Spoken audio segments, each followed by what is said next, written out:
Class, so mo ni siya gitawag nga video card or GPU.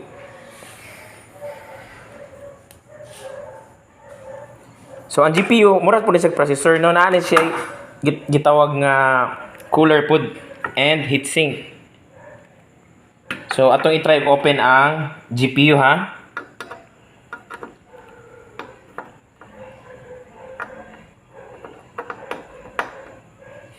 Yeah, lisod.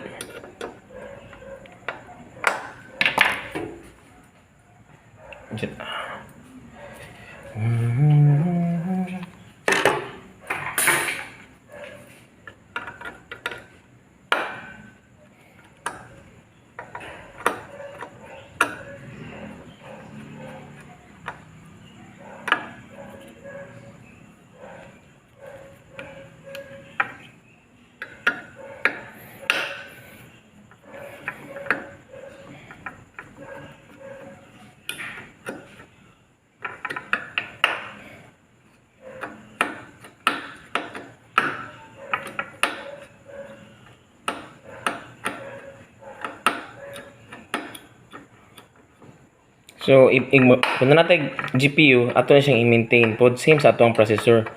So, in siyang pag-maintain ani, limpyuhan nato and butangan og thermal paste. So, kani usarang kamot akong gamit. Careful lang gyud nga dili siya same ato ganiha malahos sa iyahang board kay magaras gay na wa na. Magpangpawon na inyong screen. Nani siya spring sewed sa iyahang screws para maka-sure gud siya nga tight gid siya para dili ma-short.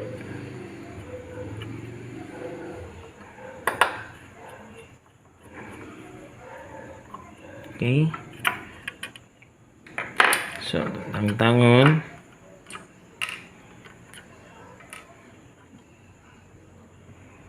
Okay. So, mo ni ang heatsink niya, then mo ni iyang board or iyang GPU, graphics processing unit. Okay, so na naman gani murag nasunog oh. Itong. So, iniglimpyuhan tantangon rin siya, then limpyuhan ang fan. So, at least karon kabaw na mo si sulod sa GPU. Okay, ato i-identify unsa ni siya nga klase nga GPU. 9600 GT. So Nvidia ni siya, tapos 512 MB 256-bit DDR3. Okay, so ang kanang iyang gitawag nga 256-bit DDR3, ang iyan ang bitrate. So ang kanang bitrate mo na siya iyang pagpaspas sa pag transfer of data from RAM. So, it doesn't mean nga dapat dako kag memory like 2 gig ang imuhang video card, pero ang iyang bitrate is only 128 MB. Lupigon gyapon na sa 512 nga 256 bit.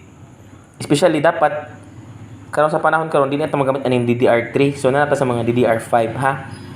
Kay mas dako man sa frequency ning mga og dagko na sa capacity na ba nga type of video card. So kanay old school ni 512 to 256 MB DDR3.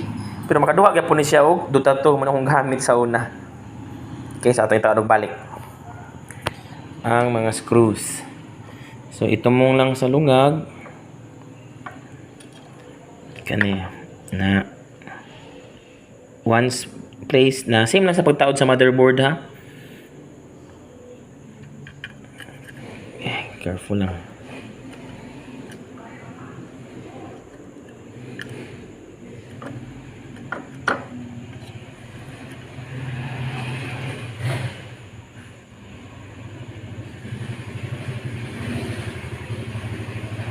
So kanina di na ako balikon buta og thermal paste kay di na po magamit ani for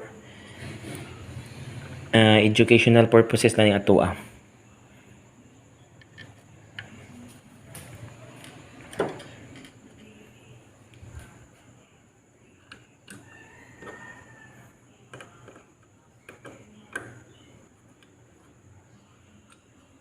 Okay, so ato siyang ipuli-puli. Ug pahugot alternate na to.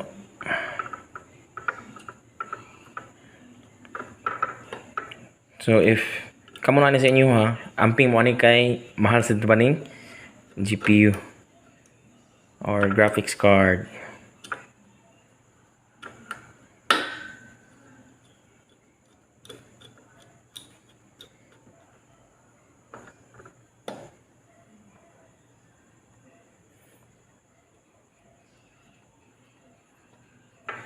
Okay, ang purpose ani spring para di muluag ang ato ang board sa iyang cooler.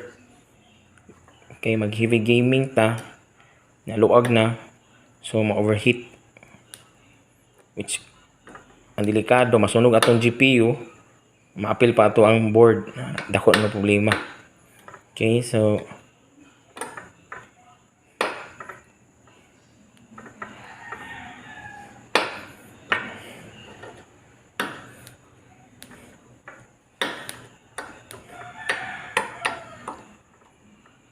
okay, once done, dali kay pagtaod. Pangitaon na to iyahang PCIe slot sa board. So asa man yung PCIe? Ito na nakasulat PCI Express. Dala. So nagtaod sa GPU. Ano na to? Oops. Ito mong diri sa iyang card slot. Okay. So class kanin sa casing no. If di maarang sa inyo ang PCIe, pwede ra niyo tantangon ni kani or kani. So kung ako gitangtan ni daan ako diri nga slot, okay? So if di maarang, arte mo sa ubos, depende ra na sa pagposition sa inyong motherboard. Okay, so okay, gida mo ra gram, taod na lock na siya. Okay? Tapos i-open na to ang diri sa ang casing.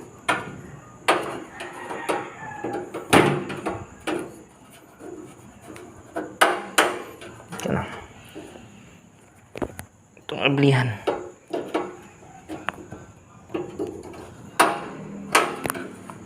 Itong ablihan class ha. Wait. Okay. So naabli na rin siya.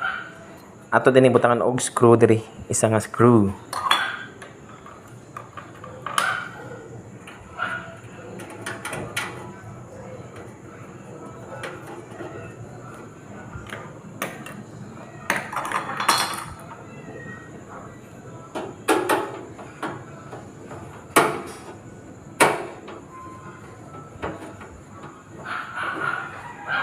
Okay. So gani well placed na, okay na to ang GPU. So katong usa na ko GPU katong HD 9650 mo siguro to. Na ato siya gitawag nga 6 pin. So kani wala na plug and play ra ni siya. Once mataod nimo wala kay connect nga wire gikan sa imong power supply. Okay? So naano to pagtaod GPU ha? Kung namoy motherboard ya, na yung tanaw lag mag-gaming oy, palitin niyo yung GPU.